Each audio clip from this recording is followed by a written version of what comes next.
আসসালামু আলাইকুম ওয়া রাহমাতুল্লাহি ওয়া বারাকাতুহু। সম্মানিত দর্শক ও শ্রোতা, আজকে কায়দা শিক্ষার এই পর্বতে শিখব জজম, সুকুন কাকে বলা হয় সেটা, এবং হুরুফে কলকলা।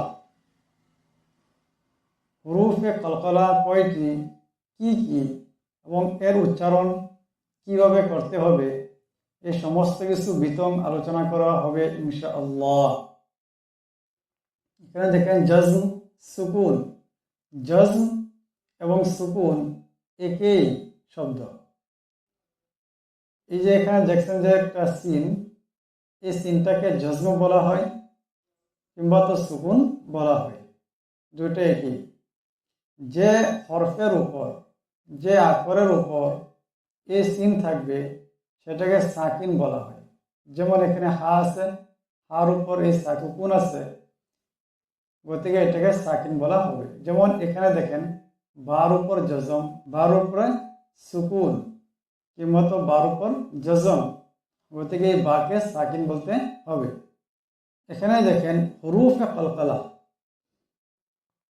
হুরুফে কলকলা হলো 5টি: কাফ, তোয়া, বা, জিম, দাল। এই 5টি অক্ষরকে হুরুফে কলকলা বলা হয়। হুরুফে কলকলার 5টি অক্ষরকে একসাথে জুড়লে হবে কুতুবু জাদ্দিন। কুতুবু জাদ্দিন, দিন। এ কুতুবু জাদ্দিনের মধ্যে হুরুফে কলকলার 5টি অক্ষর রহিয়াছে।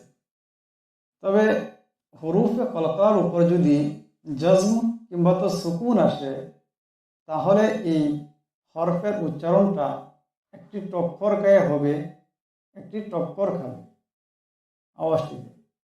যেমন হামজা বা জবর আব। এখানে দেখেন বা হুরুফে কলকলার মধ্যে থেকে একটি, গতিকে এখানে আব বললে ভুল হয়ে যাবে। এখানে বলতে হবে, উচ্চারণটা করতে হবে আব, আব, আব, এমন করে ব, ব, এমন একটা উচ্চারণ হবে। এরপর হলো হামজা বাজের ইব, ইব, হামজা বাপেশ উব, উব, এমন কলকলা করে পড়তে হবে। জিম বাজবর জব, জিম বাজের জিব, জিম বাপেশ জুব, বা জিম জবর বাজ, বা জিম জের বীজ, বা জিম পেশ বুজ, সিন দাল জবর সাদ, সিন দাল জের সিদ, সিন দাল পেশ সুদ, কাফ তা জবর কাত, কাফ তা জের কিত, কাফ তা পেশ কুত, জিম কাফ জবর জাক, জিম কাফ জের জিক, জিম কাফ পেশ জুক। এখানে দেখলেন হুরুফে কলকলা সাকিন রয়েছে, গতিকে তার উচ্চারণটা কলকলা করিয়া করতে হবে। আওয়াজটি হবে আব, ইব, উব, জব, জিব, জুব, বাজ, বিজ, বুজ, সাদ, সিদ, সুদ, কাত, কিত, কুত, জাক, জিক, জুক। আশা করি বুঝতে পারছেন। এখানে দেখেন বা সিন জবর বাস। এখানে এই সিন কলকলা হরফ না, গতিকে তার আওয়াজের মধ্যে টক্কর খাবে না, বাস এমন হবে। কাত তাজের কিত, এটাও কলকলা হরফ না, গতিকে আওয়াজের মধ্যে টক্কর খাবে না। জিম আঞ্জের জিও, সোয়াদ দাল জবর সোয়াদ, এই দাল এটা কলকলা হরফ, গতিকে এখানে আওয়াজটা টক্কর খাবে, সোয়াদ, সোয়াদ, এমন করে। গাল লাম পেশ গুল, তাজ জিম জবর তাজ, এই জিম কলকলা হরফ, এখানেও আওয়াজটি একটু টক্কর খাবে। ওয়াও হাজবর ওয়াহ, সিন বা জবর সাব, এই বা কলকলা হরফ, এখানে আওয়াজটা একটি জটকা খাবে। হামজা হাজের ইহ, নুন সাদ জবর নাস, লাম কাফ জবর লাক, কাফ কলকলা হরফ, এটা সাকিন হয়েছে, গতিকে এখানে একটা আওয়াজে জটকা খাবে।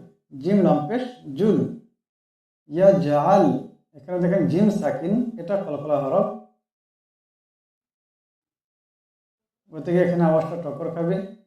এই লাম কলকলা হরফ না, এখানে আওয়াজটা টক্কর খাবে না। ইয়াজ আল, লাকাদ, এখানে দাল কলকলা হরফ আওয়াজটিতে টক্কর খাবে লাকাদ এমন করে। খালাকনা খালাক কাফ কলকলা হরফ আওয়াজটিতে একটি টক্কর খাবে। আতআমানা আত আতআমানা তা কলকলা হরফ গতিকে এখানেও একটি টক্কর খাবে। নাকআন কাফ কলকলা হরফ গতিকে এখানেও একটি টক্কর খাবে।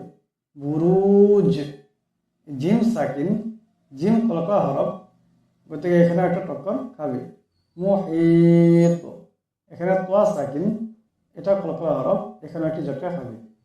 এখন পরীক্ষা হলো ইহদিনা এখানে হা সাকিন আওয়াজটা কলকলা হবে কি না আপনারা কমেন্ট সেকশনে জানাবেন। এই উত্তরটা যদি আপনারা দিতে পারেন তবে আমি বুঝবো যে আপনারা আজকের সবকটি বুঝছেন কি না। দয়া করে কমেন্ট সেকশনও উত্তরটা দিতে ভুলবেন না।